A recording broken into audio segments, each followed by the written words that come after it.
Hello friends, welcome back to Radha Telugu channel. ఎలా ఉన్నారండి మీరంతా? ఒక్కసారి కమెంట్ బాక్స్లో కమెంట్ చేయండి.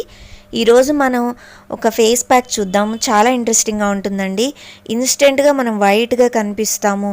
చాలా వరకు ట్యాన్ అంతా రిమూవ్ అయిపోతుంది అనమాట. సో దానికి కావాల్సిన ఇంగ్రీడియంట్స్ వచ్చి కొంచెం టామరిండ్ అండి, కాస్త చింతపండు అంతే. సో ఈ చింతపండు ఏం చేస్తుందంటే ఫేస్ బాగా ఎక్స్ఫోలియేటర్ లాగా పనిచేస్తుంది అనమాట. ఇన్స్టెంట్గా స్కిన్ డల్గా ఉంటే అది మొత్తాన్ని కూడా రిమూవ్ చేసేసి చాలా బ్రైట్గా చేసేస్తుంది ఫేస్ని. సో దానికి కావాల్సింది తీసుకున్నారు కదా క్వాంటిటీ. సో ఆ క్వాంటిటీలో కాస్త వాటర్ వేసేసి మనం కాసేపు నానబెట్టేసేయాలండి. నానబెట్టేసిన తర్వాత మనం మిక్సీలో వేసి గ్రైండ్ చేసేసేయాలి అదంతా. సో చూసారు కదా, ఇలా మెత్తగా పేస్ట్ లాగా అయిపోతుంది అనమాట.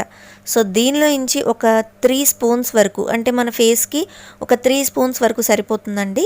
సో దాంతోపాటు బాగా కాచిన మిల్క్ తీసుకోవాలన్నమాట. మిల్క్ పడని వాళ్ళు హనీ వేసుకోవచ్చండి. సో ఇదైతే ఈ 2 స్టెప్స్ చేసుకోండి. సో మిల్క్ వద్దు, మాకు పడదు మిల్క్ అనేవాళ్ళు హనీ వేసుకోవచ్చు. 1 స్పూన్ హనీ మాత్రం వేసుకోవాలన్నమాట. సో ఇక్కడైతే 2 స్పూన్స్ వరకు బాయిల్డ్ మిల్క్ అనేది మనం యూస్ చేయొచ్చు. సో ఈ 2 మిక్స్ చేసేసుకొని మనం ఫేస్కి అప్లై చేసేయాలండి. ఒక ఫేస్ ప్యాక్ లాగా అనమాట ఇది. సో ఇన్స్టెంట్గా మన స్కిన్ డల్ అయిపోయిన స్కిన్ని మళ్ళీ బ్రైట్ చేస్తుంది. ఇన్స్టెంట్గా అవుతుంది అనమాట అదంతా కూడా. సో చూసారు కదా, స్కిన్ అంతా ఆయిలీగా ఉంది, చాలా డల్ అయిపోయింది స్కిన్ అంతా. సో దానికి ఇప్పుడు నేను ఈ ఫేస్ ప్యాక్ని అప్లై చేసేస్తున్నాను అనమాట. సో చాలా బాగుంటుందండి. కొంచెం డౌట్ ఉంటుంది మీకు, చింతపండును కూడా ఫేస్ ప్యాక్గా మనం యూస్ చేయొచ్చా అని. ఖచ్చితంగా యూస్ చేయొచ్చండి. ఇది మనకి ఒక ఎక్స్ఫోలియేట్, అంటే ఒక స్క్రబ్ లాగా పనిచేస్తుంది. అలాగే మన ఫేస్కి ఒక టోనర్ లాగా కూడా పనిచేస్తుంది అనమాట. సో కాకపోతే ఇది ఒక కిచెన్ ఇంగ్రీడియంట్ కాబట్టి కొంతమందికి పడకపోవచ్చండి. సో మీరు వేసుకునే ముందు కంపల్సరీ ప్యాచ్ టెస్ట్ చేసుకోండి. అంటే చేతుల మీద కానీ అట్లా టెస్ట్ చేసుకోవడము, లేకపోతే నెక్ దగ్గర టెస్ట్ చేసుకోవడము చేసుకోండి. మీకు పడితేనే ఇది అప్లై చేసుకోండి. అంతేగాని నేను చెప్పానని వెంటనే చెయ్యకండి. ఒకసారి టెస్ట్ చేసుకోండి. మీకు కనుక ర్యాష్ అట్లాంటిది ఏమన్నా వస్తే యూస్ చేయకండి. నా స్కిన్కి అయితే అటువంటిది ఏది రాలేదండి, చాలా బాగుంది. సో నాది సెన్సిటివ్ స్కిన్నే, సో నాకైతే ఏమీ అవ్వలేదు. సో ఇది అప్లై చేసిన తర్వాత మనం చేయాల్సింది ఏంటంటే ఏదైనా ఒక న్యాచురల్ ఆయిల్ తోటి ఫేస్ మొత్తం పెట్టేసుకోవాలన్నమాట. నేనైతే ఆలివ్ ఆయిల్ యూస్ చేశాను. మీ ఇంట్లో కొబ్బరి నూనె ఉంటే కనుక కొబ్బరి నూనె కూడా యూస్ చేసుకోవచ్చు. ఫేస్ ప్యాక్ అంతా అయిపోయిన తర్వాత పెట్టేసుకుంటే స్కిన్ అనేది చాలా స్మూత్ అయిపోతుంది అనమాట. సో నేను ఇది అప్లై చేసిన తర్వాత ఫేస్ని బాగా స్క్రబ్బింగ్ టైప్లో చేసి దాన్ని ప్యాక్ని అట్లాగే ఒక 15 to 20 మినిట్స్ వరకు ఆ ప్యాక్ని అలాగే వదిలేసాను అనమాట ఫేస్ మీద. ఫేస్ చాలా గ్లోయిగా తయారవుతుందండి. ఒకసారి ట్రై చేసి చూడండి.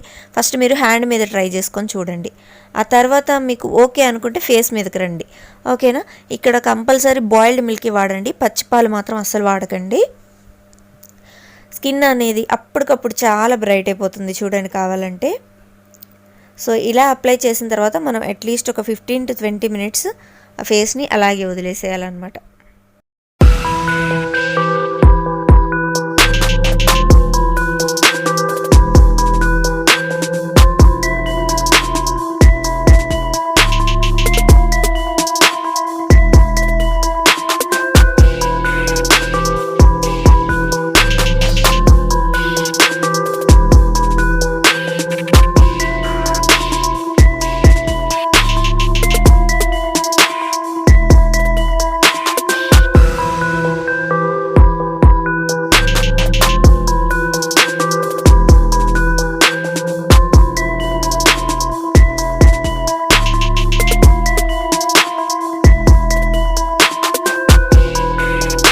సో చూసారు కదా ఫ్రెండ్స్, డ్రై అయిన తర్వాత వాష్ చేసేసాను ఫేస్ని. ఆ తర్వాత నేను ఇప్పుడు ఆలివ్ ఆయిల్ పెట్టేసుకున్నాను. ఒక కాటన్ ప్యాడ్ తీసుకొని ఫేస్ అంతా కూడా పెట్టేసుకుంటున్నాను.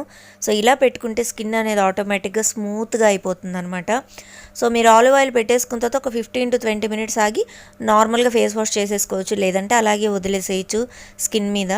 సో చాలా బాగుంటుందండి ఫేస్ ప్యాక్. ఒకసారి ట్రై చేసి నాకు ఒకసారి రిజల్ట్ ఎలా వచ్చిందో కూడా కంపల్సరీ కమెంట్ బాక్స్లో కమెంట్ చేయండి. ఇంకా మీకు ఏదన్నా ఫేస్ ప్యాక్స్ కావాలంటే నాకు కంపల్సరీ అడ్వైస్ చేయండి. ష్యూర్గా నేను వాటి మీద వీడియో చేస్తాను. అండ్ మీకు ఈ వీడియో కనుక నచ్చినట్టయితే వెంటనే లైక్ ఇవ్వండి, అలాగే షేర్ ఇవ్వండి, అలాగే సబ్స్క్రైబ్ చేసుకోవడం మాత్రం అసలు మర్చిపోకండి ఫ్రెండ్స్. మళ్ళీ నేను మరొక మంచి వీడియోతో కలుస్తాను. అంతవరకు ఉంటాను మరి. బాయ్.